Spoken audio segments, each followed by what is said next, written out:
GS का तीसरा subject हम उठाते हैं इंडियन पॉलिटी, भारत की राज व्यवस्था। बहुत लोग ये समझते हैं पॉलिटिकल साइंस है ये, लेकिन ये पॉलिटिकल साइंस नहीं है। पॉलिटिकल साइंस का एक पार्ट है जिस पेपर में हम लोगों को ये पढ़ना होता है कि भारत में शासन कैसे चलाया जाता है, भारत में शासन करने के क्या नियम कानून हैं। तो भारत में जो शासन चलाए जाते हैं जिस नियम और कानून से, वो शासन चलाने के सारे नियम और कानून एक पुस्तक में संग्रहित है, लिखित है। उसी पुस्तक का दूसरा नाम है भारतीय संविधान। तो इस पेपर में आपको मूलतः भारतीय संविधान के बारे में पढ़ना है।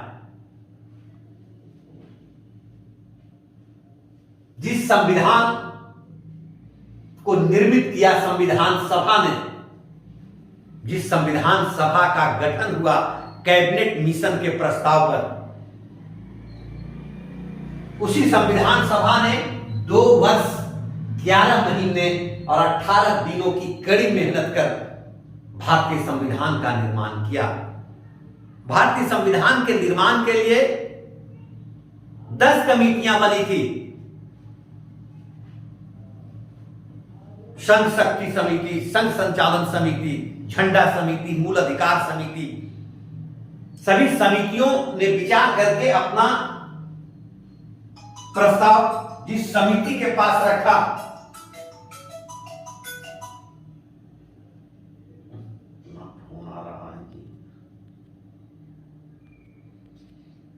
उस समिति का नाम था प्रारूप समिति, ड्राफ्टिंग कमेटी।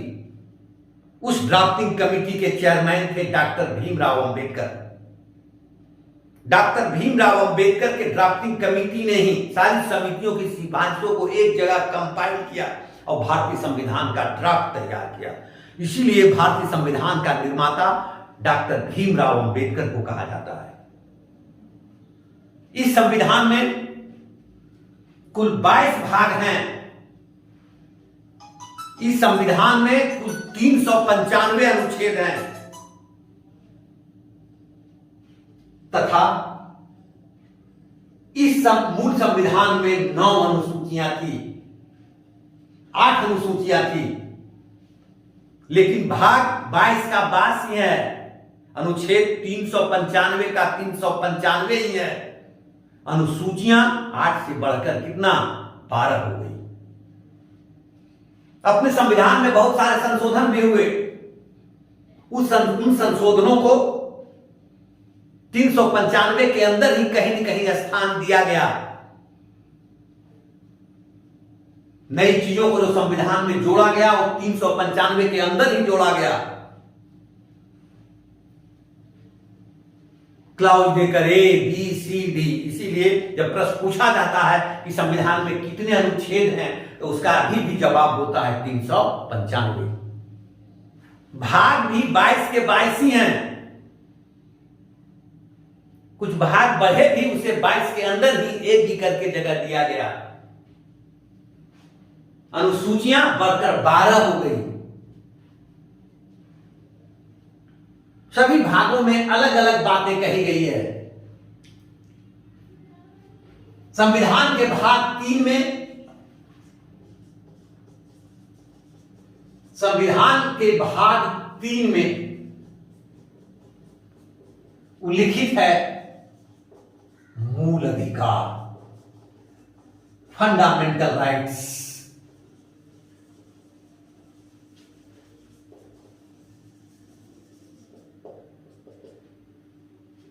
जिसके लिए अनुच्छेद है 12 से 35। मूल अधिकार वैसे अधिकारों को कहा जाता है जो सिर्फ देशवासियों के व्यक्तित्व के विकास के लिए ही प्रदान सिर्फ नहीं किए गए, जिसके सुरक्षा की मुकम्मल व्यवस्था भी की गई। हमारे मूल अधिकारों का रक्षक सुप्रीम कोर्ट है, जिसका उल्लेख संविधान के अनुच्छेद 32 में किया गया। जिसमें वर्णित है संवैधानिक उपचारों का अधिकार। लेकिन संविधान के अनुच्छेद 226 के अनुसार यदि हमसे हमारे मूल अधिकारों को कोई छीनता है तो हम हाईकोर्ट भी जा सकते हैं, और हाईकोर्ट भी हमारे मूल अधिकारों की रक्षा के लिए 5 तरह के रीट जारी करते हैं। 32 के अनुसार, और हाईकोर्ट को भी है अनुच्छेद 226 के अनुसार। लेकिन मूल अधिकारों का संरक्षक सुप्रीम कोर्ट को माना गया है, इसलिए कि हाईकोर्ट के द्वारा दिए गए निर्णय के विरुद्ध भी हम सुप्रीम कोर्ट में अपील करते हैं, और सुप्रीम कोर्ट के द्वारा दिया गया न्याय ही अंतिम माना जाता है। इसलिए हमारे मूल अधिकारों का संरक्षक सुप्रीम कोर्ट है। मूल अधिकार मूल संविधान में 7 थे। क्षमता का अधिकार, स्वतंत्रता का अधिकार,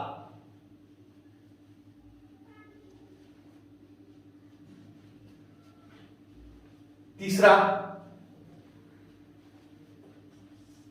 पहला है 12 से 18, दूसरा है 19 से 22, तीसरा है 23 से 24, चौथा है 25 से 28, पांचवा है 29 से 30, छठा था 31, और सातवां था है 32।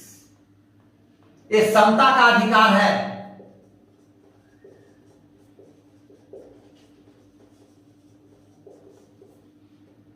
ये स्वतंत्रता का अधिकार है। ये शोषण के विरुद्ध अधिकार है। ये धार्मिक स्वतंत्रता का अधिकार है। ये शिक्षा एवं संस्कृति का अधिकार है।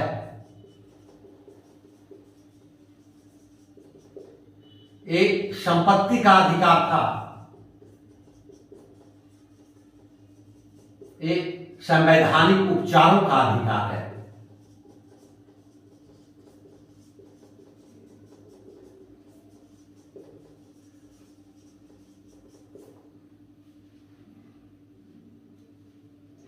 संविधान के अनुच्छेद 12 से 18 तक में समता का अधिकार है,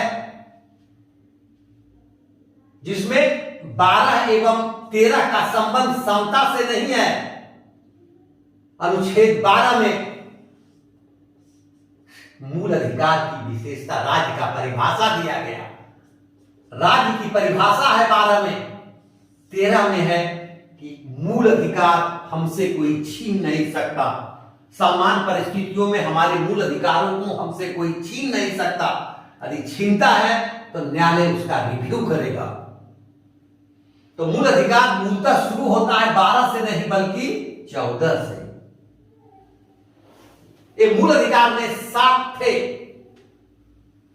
लेकिन 44वां संविधान संशोधन के द्वारा 1978 में जब मोरारजी देसाई प्रधानमंत्री थे, इस संविधान संशोधन के द्वारा संविधान के अनुच्छेद 6 में वर्णित संपत्ति के अधिकार को मूल अधिकार की श्रेणी से हटा दिया गया। 44वां संविधान संशोधन के लागू होने के बाद संपत्ति का अधिकार अब हमारा मूल अधिकार नहीं रह गया।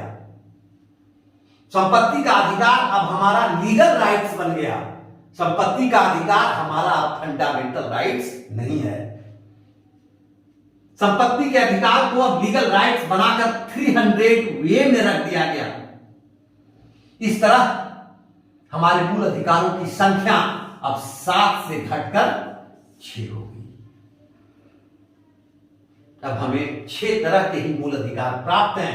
संपत्ति का अधिकार अब हमारा मूल अधिकार नहीं रह गया। संविधान का अनुच्छेद 12 राज्य की परिभाषा देता है।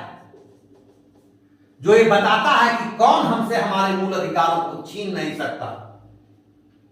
उसमें भारत सरकार आते हैं, राज्य सरकार आते हैं, निगम आता है, बोर्ड आता है, सरकारी बड़े बड़े अधिकारी भी आते हैं जिन्हें राज्य कहा गया है। समान परिस्थितियों में जो हमसे हमारे मूल अधिकारों को छीन नहीं सकता। यदि छीनता है तो 26 के अनुसार हम हाई कोर्ट जाएंगे, 226 के अनुसार हाई कोर्ट जाएंगे और 32 के अनुसार सुप्रीम कोर्ट। और हाई कोर्ट तथा सुप्रीम कोर्ट 5 तरह का रिट जारी करेगा और हमारे मूल अधिकारों की रक्षा होगी। संविधान के अनुच्छेद 13 में कहा गया है कि समान परिस्थितियों में हमसे हमारे मूल अधिकारों को कोई छीन नहीं सकता।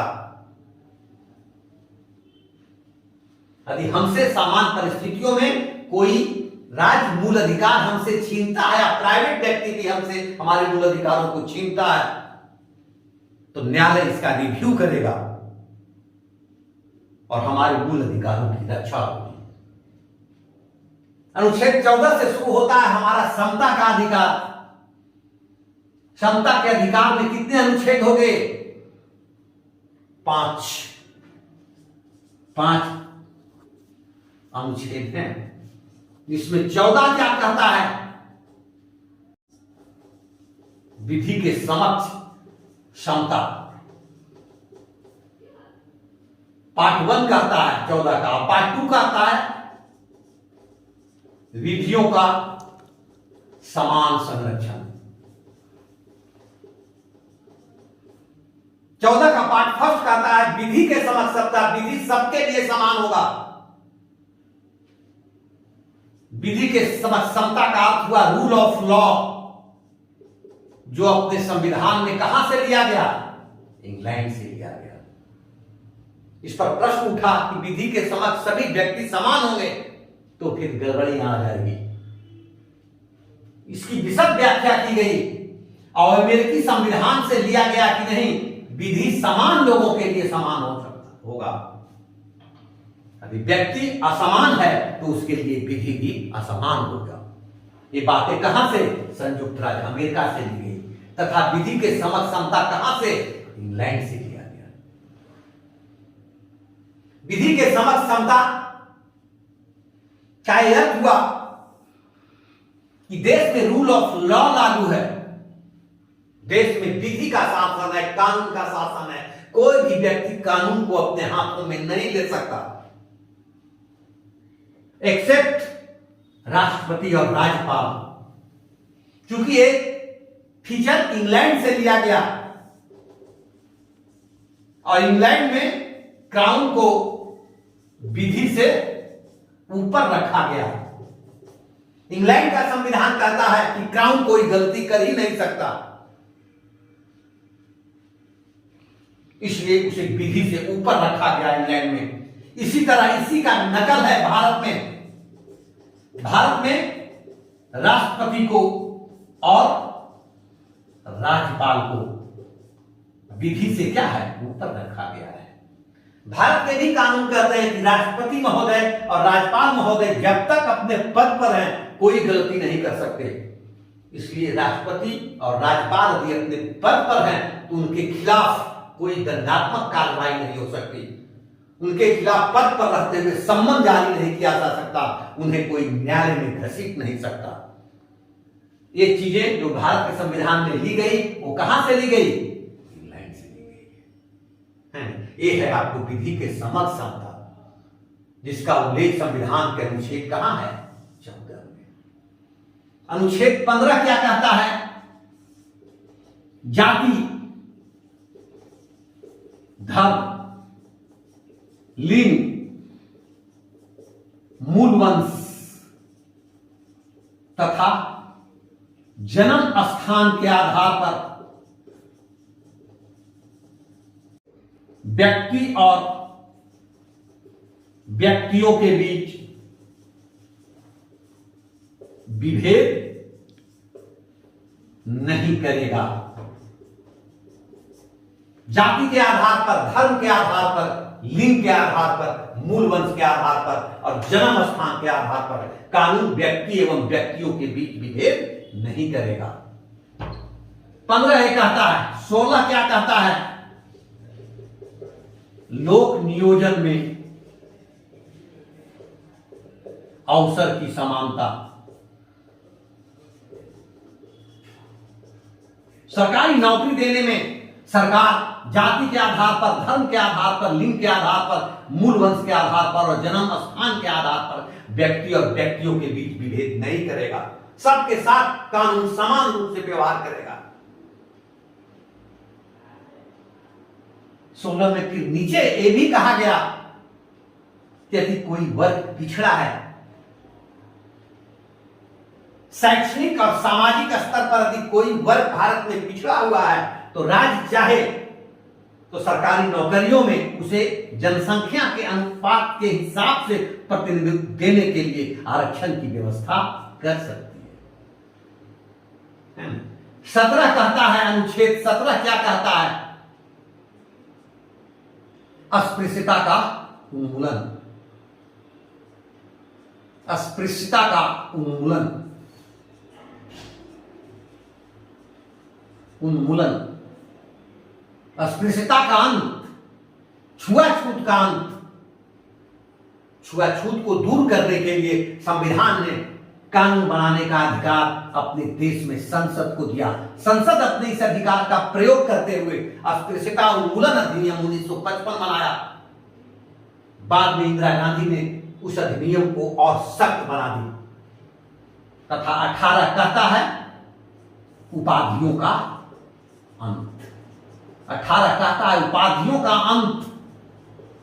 सरकार अपने तरफ से किसी को भी कोई उपाधि प्रदान नहीं करेगी एक्सेप्ट स्कूल, कॉलेज, संस्थान तथा प्रतिरक्षा एवं खेल क्षेत्र को छोड़कर। खेल में दिया जाएगा, प्रतिरक्षा विभाग भी उपाधियां बांटेंगी तथा स्कूल और कॉलेज भी उपाधियां बांटेंगी, लेकिन सरकार इसके अलावा अन्य किसी क्षेत्र में किसी प्रकार की उपाधि किसी को नहीं देगी। इस सारे अनुच्छेद को मिलाएंगे तब बनता है समता का अधिकार। आज यही एक क्लास समाप्त करते हैं।